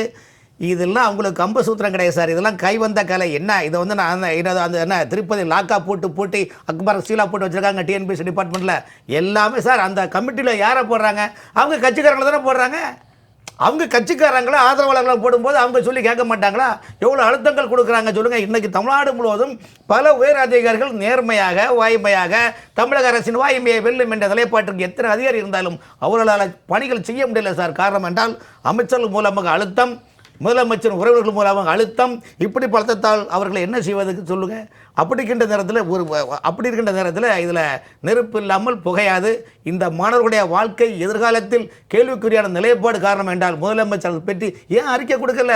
மார்ச் 15 அடுத்த எக்ஸாம் நீங்கள் சொல்கிறீங்களே, அண்ணன் சொன்ன மாதிரி அடுத்தது கஷ்டமான இதாக இருக்கும். இவ்வளோ கஷ்டமாக இருக்கும். அப்போ உங்களுடைய கஷ்டத்தை உங்களுக்கு என்ன சார் கவலை? உங்களுக்கு என்ன கவலை? எல்லாமே தமிழ்நாட்டில் 5 லட்சம் கோடி எக்ஸ்ட்ரா கடன் வாங்கிச்சு, 12 லட்சம் கோடி கடன் இருக்குது. வரக்கூடிய ஆட்சியில் யாரும் நடத்த முடியாது சார், நிர்வாகம் நடத்த முடியாது. அதுக்கு என்ன தெரியுமா பண்ணுவாங்க? ஒரு 10 ஊராட்சியும் 5 பேராட்சியும் எப்படி இந்த வடிவத்தில் வர சிக்கன் எடுத்து பரப்பரப்பரப்பட வெட்டி அப்புறம் வலி அப்படி சாப்பிட்டா அப்பா ஒன்று கற்பனை நினைக்கிற மாதிரி அழகாக 10 ஊராட்சி 5 பேராட்சி ஒரு நகராட்சி எடுத்துகிட்டு இதுதான் மாநகராட்சின்னு சொல்லிட்டு உலக சந்தையில் இந்த கட்டமைப்பு பண்ணப்படுறது 1000 கோடியிலேருந்து 5000 கோடி வரைக்கும் வாங்கி பாக்கெட்டில் போட்டு டாட்டா பை பை என்று சொல்லிட்டு போயிட்டே இருப்பாங்க. இதுதான் நடக்க போகுது. வேற சத்தியமாக சொல்கிறேன், ஒரு பைசா தரமாட்டாங்க சார் கவர்மெண்ட்டில். எந்த உலக வங்கியும் கொடுக்காதே. இந்த ஆட்சியை நம்பி 12 லட்சம் கோடி கடன் இருக்கின்றது. கடன் கொடுக்க மாட்டாங்க, ஆட்சி நடத்த முடியாது, மக்கள் மத்தியில் சுமைகளை ஏற்ற போகிறாங்க. இதுதான் நடக்க போகுது. மாறன் சார் ஏதாவது சொன்னீங்க? சொல்ல வேண்டியது அவருடைய டைமென்ஷனில் அவர் சொன்னார். நீங்கள் எதை சொல்லுவாங்க? இப்போ ஐயா சொன்னது என்னன்னாக்கா இந்த ஏஜ் லிபரலைசேஷன் கேட்குறாங்க இல்லையா? ஏஜ் லிபரலைசேஷன் எனக்கு நான் ஜென்ரலாக தான் நான் பேசுகிறேன். ஏஜ் லிபரலைசேஷன் நம்ம கேட்குறோம் பார்த்தீங்கன்னா civil service examination staff selection commission நம்ம என்ன சொல்கிறோம் இல்லையா, அவங்களோட ஏஜ் லிமிட் என்னன்னு நம்ம பார்க்கணும். சரி, ஒவ்வொரு ஸ்டேட்டுக்கும் ஒவ்வொரு இது இருக்கும் உங்களுக்கு இல்லைங்களா? இதெல்லாம் நம்ம பார்த்துட்டு தான் நம்ம செய்ய முடியும். ரெண்டாவது நம்ம மாணவர்கள் அடுத்தவங்க ஜென்ரேஷன்ஸ் கிராஸ் என்ரோல்மெண்ட் ரேஷியோட நான் எந்த அரசாங்கம் சரி தான் கிராஸ் என்ரோல்மெண்ட் ரேஷியோ நம்ம அதிகமாக வரும்பொழுது அதனுடைய மாணவர்கள் அடுத்தடுத்த தலைமுறைகள் வரும்பொழுது நம்ம அடுத்தடுத்த உனக்கு நம்ம 41 வயசு வரைக்கும் 39 வயசு வரைக்கும் கொடுக்குறேன், 4 அட்டெம்ப்ட் வரையும் எல்லாம் 3 அட்டெம்ப்ட் எழுதலாம். நீங்கள் அதுக்கு அடுத்தது நான் கன்சிஸ்டண்டாக நானே உட்காந்து பண்ணிட்டு இருக்கும்போது நீங்கள் இப்போ ஒரு நீட் எக்ஸாமினேஷன் ஃபர்ஸ்ட் அப்பியரில் இது எவ்வளோ பேர் கிளாஸ் ஆகுறாங்க, செகண்ட் அட்டெம்ப்ட் தேர்ட் அட்டெம்ப்ட் எவ்வளோ பேர் கனெக்ட் பண்ணுறாங்க, இது எல்லா டேட்டாவும் நமக்கு தெரியும். ஐயா சொன்னார் பார்த்தீங்களா இல்லையா, IMF இது எந்த கவர்மெண்ட்டாக தான் இருக்கலாம், எனி கவர்மெண்ட்னா X or Y கவர்மெண்ட். ஒரு IMF உங்களுக்கு லோன் கொடுக்குறாங்க, வேர்ல்ட் பேங்க் கொடுக்குறாங்க அப்படின்னா உங்களுடைய பர் கேபிட்டா இன்கம் என்ன இருக்குது அப்படின்னு பார்ப்பாங்க. உங்களுக்கு உங்களுடைய கிராஸ் இன்கம் என்னன்னு பார்ப்பாங்க. இதெல்லாம் பல டைமென்ஷன்ஸ் இருக்குது. நம்ம இங்கே நம்ம என்ன பேசுகிறோமோ அதை பேசிட்டா நல்லா இருக்கும்னு நினைக்கிறேன். சார் சொன்னார் சார், ஏஜ் பர்செப்ஷன் சொன்னார் இல்லைங்களா? யூபிஎஸ்சி கம்பேரிஷன் பண்ண யூபிஎஸ்சி ஒவ்வொரு ஆண்டுகளுக்கும் நடத்தி ஒரே ஆண்டில் ரிசல்ட் முடிச்சு அவங்கள்ட்ட அப்பாயின்மெண்ட் லெட்டர் கொடுத்துறாங்க. ஆனால் இங்கே அப்படி கிடையாது. ஒரு தேர்வு நடத்துகிறாங்கனாக்கா 3 வருஷம் ஆகுது. அதுக்கு அப்பாயின்மெண்ட் லெட்டர் கையில் கொடுத்து 3 வருஷம் ஆகுது. இப்போ உதாரணத்துக்கு 38 இருக்கார், 38 வயசில் ஒரு பையன் இருக்கானாக்கா அவனுக்கு ஒரு சான்ஸ் தான் கிடைக்கும், ஒரு சான்ஸ் கிடைக்கும். நீங்கள் இல்லை 37 வச்சுங்க, 37 இருந்தாக்கா 2 சான்ஸ் கிடைக்கும் அவனுக்கு. இப்போ இதில் சப்போஸ் ஃபெயில் ஆகிட்டான், வருஷம் எக்ஸாம் வச்சிருந்தாங்கன்னா டிஎன்பிஎஸ்சி, அவங்க என்ன பண்ணுறாங்க 3 வருஷம் கழிச்சு ரிசல்ட் விடும்போது பையன் அப்படியே உட்காந்துட்டு இருப்பான். நான் அடுத்த எக்ஸாம் வரும்போது பாஸ் இது போயிடுச்சுன்னா அடுத்த வருஷம் பாஸ் பண்ணும். ஆனால் 39 ஆகிடும், வயசும் போயிடும். இதனால தான் கேட்குறேன், நாங்கள் நீங்கள் கொடுங்கன்னு கேட்குறோம். இது ஒரு நிமிஷம், இன்னொரு விஷயம் சார், இன்னொரு முடிச்சிடுறேன் சார். சொல்லி முடிஞ்ச டக்குன்னு முடியுங்க. சொல்லாது மறந்து போச்சு. சரி சார், நீங்கள் சொல்லுங்கள். ஒன்றும் இல்லை, ஐயா சொல்கிறாங்க பார்த்தீங்களா, அதாவது 3 வருஷத்துக்கு முன்னாடி all India civil service examinations throughout India, state as well as central. இது ஸ்டேட் கவர்மெண்ட், எந்த கவர்மெண்ட் தான் ஸ்டேட் கவர்மெண்ட். இப்போ ஸ்டேட் கவர்மெண்ட்டோடைய நீடு என்னவோ, ரெக்குயர்மெண்ட்ஸ் என்னவோ அதுதான் பண்ண முடியும். எவரி இயர் இதுதான் வச்சு நம்ம செய்ய முடியாது. இது எல்லாருக்குமே நேச்சுரல் தெரிஞ்சது தான். இதில் கூட நம்ம மாற்றுக்கிறதுக்கு வேலையே இல்லை. இதில் மாணவர்கள் தான் தயார்படுத்திக்கணும். என்ன பொறுத்தவரை நான் என்ன சொல்றேன்னா, மாணவர்கள் நான் இதுக்காக மட்டும் தான் பண்ணலை, அந்த பொட்டன்ஷியலை வேற எங்கேயோ அடுத்ததில் டைவர்ட் பண்ணுங்க, ஆல்டர்னேட்டிவ் பண்ணுங்க, உங்களுடைய growth டெவலப் பண்ணிக்கணும்னு நான் சொல்றேன். உங்களுக்கு நம்ம இதிலே உட்காரணுங்கிற அவசியம் கிடையாது. அடுத்தது ஆப்பர்ச்சுனிட்டிஸ் நிறைய இருக்குது, அதை பண்ணலாம். நேர்கள் நம்ம இன்னைக்கு தமிழ்நாடு பப்ளிக் சர்வீஸ் கமிஷனுடைய அலட்சியத்தால் குரூப் 2 தேர்வுகள் ரத்தானதை பற்றி பேசணும். நம்முடைய கல்வியாளர்கள் திரு மாறன், திரு பாஷா அவர்கள், அதாவது போட்டித் தேர்வாளருடைய சங்கத்தினுடைய தலைவர், அதே போன்று மத்திய அரசு பணியின் ஓய்வு பெற்ற திரு பாஸ்கர் கிருஷ்ணமூர்த்தி, ராமன், எல்லாருமே பேசணும். இதில் ஒரு பெரிய பாதிப்பும் மன உளைச்சலும் குடும்பத்தினருக்கும் மாணவர்களுக்கும் ஏற்படுகிறது. இங்கே நாங்கள் யாரையும் குறை கூறுவதற்காக வரவில்லை. என்னதான் அரசு அதிகாரிகள் அதை தவறு செய்தாலும் அரசே பொறுப்பேற்க வேண்டும். அதில் எந்த விதமான சம்பந்தமும் இல்லை. ஏன்னா தலைமை பொறுப்பில் இருப்பவர் தான் ரெலவெண்ட் என்ற ஒரு வார்த்தையை தொடர்புடைய கன்சர்ன் என்றால் அது அவர்கள்தான். அது எந்த அரசாக இருக்கட்டும், மைய அரசாக இருக்கட்டும், மாணவர் அரசாக இருக்கட்டும். இன்னைக்கு காலையில் கடைசி நேரத்தில் கடுமையான மன உளைச்சலுக்கு ஆளாகி 20 நிமிஷத்தில் ஒரு 15 கிலோமீட்டர் கடக்க முடியாது சென்னை சிட்டியில். இப்படிப்பட்ட ஒரு சூழ்நிலையும் அடிப்படை ஏற்பாடு செய்யாததால் தேர்வுகள் ரத்து செய்யப்பட்டிருக்கிறது. ஒரே ஒரு கருத்து, அடுத்த தேர்வில் கொஸ்டின் ரொம்ப டஃப்பாக இருக்கும் அப்படின்னு ஒரு உளவியல் ரீதியாக ஒரு பெரிய ஆழமான ஒரு பாதிப்பு ஏற்பட்டிருக்கு. இதற்கெல்லாம் விடைகளை தேடித்தான் ஏன் என்ற கேள்வி தொடர்கிறது. உங்கள் அனைவருக்கும் நான் உளப்பூர்வமான நன்றி. மீண்டும் மற்றொரு களத்தில் நான் உங்களை சந்திக்கின்றேன். அதுவரை உங்கள் அனைவரிடமிருந்தும் நான் உங்கள் சுஃபியான், ஜெயா பிளஸ் தொலைக்காட்சிக்காக நன்றி. மீண்டும் சந்திப்போம்.